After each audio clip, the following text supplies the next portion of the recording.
इतने में एक महात्मा जी को देखा, आदमी ब्राह्मण सन्यासी को देखा, और सन्यासी को देख करके और आदमी ब्राह्मण क्या करने लगा, जोर जोर से रोने के लिए लगा।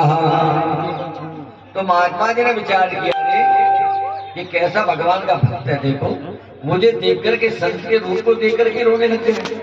तो महात्मा जी ने ब्राह्मण से कहा, देव से, कथम रोदसी विप्रा आते चिंता बलियसी। अरे ब्राह्मण तुम क्यों रो रहे हो, कौन सी चिंता है जो तुम रो रहे हो, मुझे सुनाओ। तो ब्राह्मण कहने कहता लगा, ये महाराज मैं जिस गैया को पालता हूं वो भी बांझ रह जाती है, जिस वृक्ष को लगाता हूँ वो भी फल नहीं देता है, धिक्कार है मेरे जीवन को।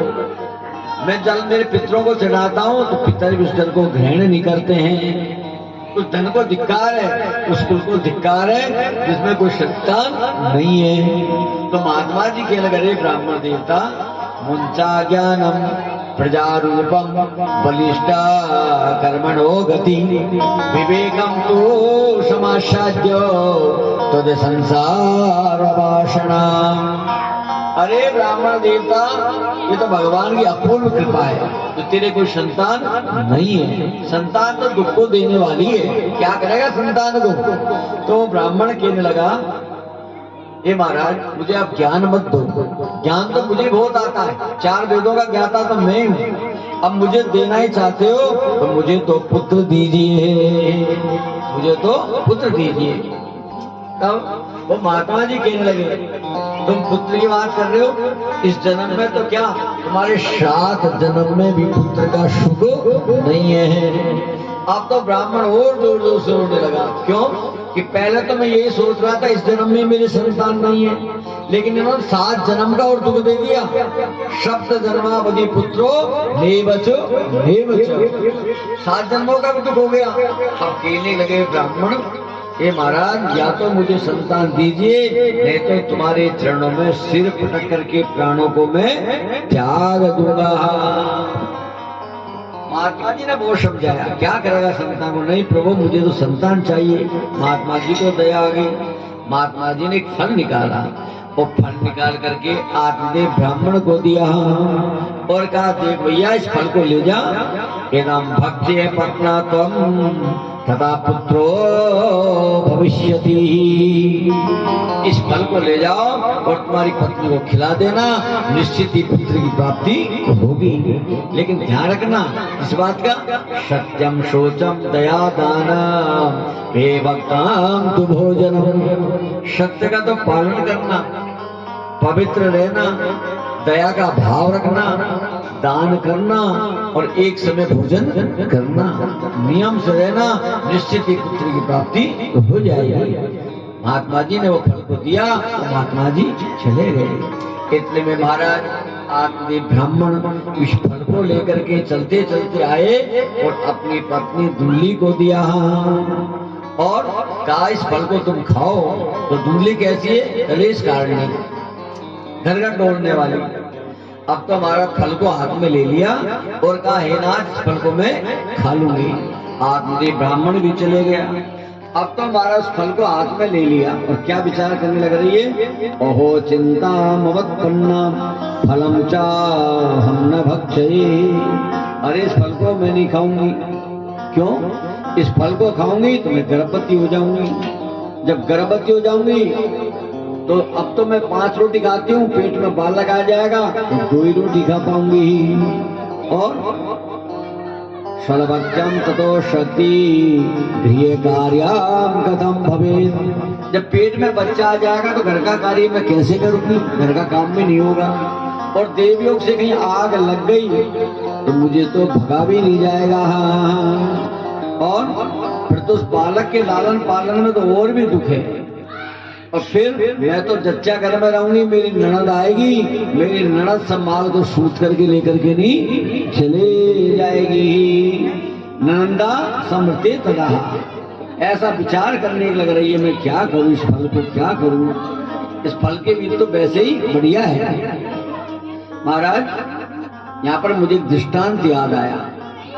रात के समय में एक सज्जन, दोनों पति पत्नी रात के 12 बजे झगड़ा करने लग रहे हैं और इतना झगड़ा करने लगे कि अड़ोस पड़ोस वाले सब जग गए। पड़ोसी आए और आकर उस सज्जन से कहने लगे कि रात के 12 बजे क्यों झगड़ा करने लग रहे हो? तो वो सज्जन कहने लगे मैं नहीं झगड़ा कर रहा, कि मेरी जो धर्म पत्नी है ना ये लड़ रही है, इसको समझाओ। तो पड़ोसियों ने उससे कहा भाई तुम क्यों झगड़ा कर रही हो? बोला नहीं मैं तो झगड़ा नहीं कर रही, ये मेरे स्वामी है, यही मेरे से झगड़ा करने के लिए लग रहे हैं। अड़ोस पड़ोस वाले पूछे झगड़े का कारण क्या है? तो वो सज्जन कहने लगे देखो जी, मेरा तो रोजाना कोर्ट कचहरी का काम रहता है, तो मैं तो मेरा बेटा को वकील बनाना चाहता हूं। अब वो क्या कहने लगे घर वाली, देखो जी मेरे तो हमेशा जुकाम ही बनी रहती है, तो मैं तो मेरा बेटा को डॉक्टर बनाना चाहता हूं। झगड़ा क्या कर रहा है रात के 12 बजे? एक तो सोच रहा है मेरा छोरा वकील बने, और घर वाली क्या सोच रही है, मेरा छोरा डॉक्टर बने। तो पड़ोसियों ने पूछा भाई तुम्हारी इच्छा तो यह है कि बच्चा वकील बने और इनकी इच्छा है कि बेटा डॉक्टर बने, तो बेटा से तो पूछ लो वो क्या बनना चाहता है, वो वकील बनना चाहता है कि डॉक्टर बनना चाहता है? तो दोनों ही कह लगे बच्चा तो है ही नहीं, अभी पैदा ही नहीं हुए, पूछे किससे? बच्चा पैदा ही नहीं हुआ, रात में लड़ाई कर रहे हैं पहले। उसी प्रकार वो धुंधली ने हाथ में फल को ले लिया, विचार करने लग रही इस फल को खाऊं या नहीं खाऊं, खाऊं तो पेट में बच्चा आ जाएगा, भूख कम हो जाएगी, भगा नहीं जाएगा, ननद आएगी माल को सूट करके ले जाएगी, क्या करूंगा? इतने में महाराज एक पड़ोसन आई, वो कह लगे अरे बहन देख रही ये ब्राह्मण देवता इस फल को लाए हैं, क्या करूं?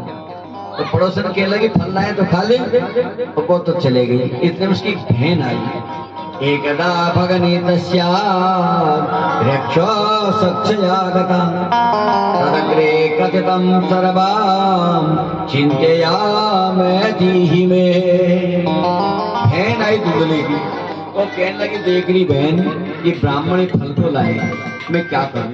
तब वो कहने लगी बहन ऐसा है मेरा जो बालक होएगा वो बालक को मैं दे करके तो को चले जाऊंगा, और तुम ब्राह्मण से कह देना कि मेरे जो है बालक हो गया। तब वो धुंधली कहने लगी फिर बालक को मैं लालन पालन कैसे करूंगी?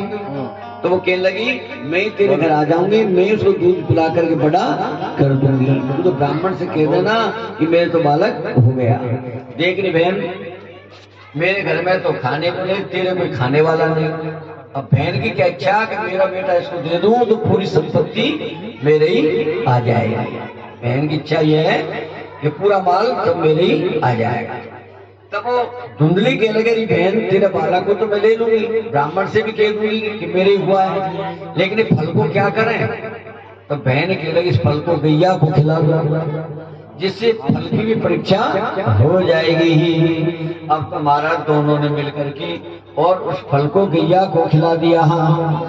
और वो धुंधली ब्राह्मण से कह लगी महाराज मैंने उस फल को खा लिया, अब तो समय निकलने के दाएं लगा। एक महीना हुआ, 2 महीने हुआ, 3 महीने हुआ, 4था महीना हुआ। धुंधली इतनी चालाक अपने पेट पर कपड़े बांधने लगी, पेट को मोटा करने लगी, ब्राह्मण देख ले हाथ बाल बच्चा है। अब तो हमारा समय निकलने लगा, हम समय पाकर के अब धुंधली की बहन ने एक बालक को जन्म दिया। गुप्त रीति से चुपचाप उस बालक को लेकर के आई और धुंधली को लाकर के बालक को दे दिया। धुंधली ने कहलवा दिया ब्राह्मण आदमी के पास में मेरे बालक का जन्म हुआ है। आते ब्राह्मण बड़ा प्रसन्न हुआ, ब्राह्मणों को दान दिया। आनंदित होकर के महाराज उस बालक का नाम धुंधकारी रख दिया। 3रे महीने के पश्चात त्रिमासे निर्गते चार्थ साधेनो शुभैर्विकम्। 3रे महीने के पश्चात गैया के भी एक बालक का जन्म हुआ, बड़ा सुंदर बालक, कान गाय के समान, उसका नाम रख दिया गोकर्ण। बोले गोकर्ण भक्त की जय। अब तुम्हारा दोनों ही बालक बढ़ने के दाएं लगे हैं। महाराज गोकर्ण तो कैसे हुआ? गोकर्णा पंडितो ज्ञानी धुंधकारी महाखला। गोकर्ण तो पंडित हुआ और वो धुंधकारी महाखल हुआ। और कैसा था वो? स्नान सोच क्रियाहीनो दुर्भक्षी क्रोध वर्धिला। कभी स्नान करता ही नहीं, गंदा ही रहता धुंधकारी। और क्रियाहीन, दुर्भक्षी, मांस का भोजन करने वाला, क्रोध में रहने वाला, दुष्परिग्रह करता, श्रवस्तेन भोजनम, ऐसा दुष्ट हुआ। और कैसा हुआ? चोरा सर्वजन द्वेषी परमेश्वरदीपिका, परम चोर हुआ, धुंधकारी। और क्या करता? हमारे जो बूढ़े आदमी रहते हैं ना, जिनको